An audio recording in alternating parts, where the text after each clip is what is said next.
Съществува една единствена причина да бъдете непълноценни или дори депресирани. В следващите няколко секунди ще ви обясня точно каква е. Всичко се дължи на бързият и лесен достъп до допамин. Какво означава допамин? С най-прости думи, хормон, който тялото си възпроизвежда, създавайки усещане за радост, удовлетворение, еуфория.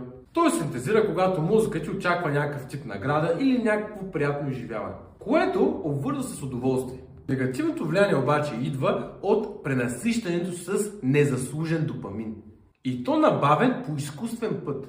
Какво имам предвид? Естественият допамин в мозъка се получава, когато си изпълни някаква задача, имал си някаква цел, която си успял да постигнеш, бил си гладен, наял си се. Различен вид удовлетворение. Можеш обаче да си го набавиш по много неблагоприятен път. Като например яденето на захар, пушенето на цигари, прекарването на часове в TikTok или в други социални мрежи. А това за повечето хора са ежедневни неща. Има и такива, които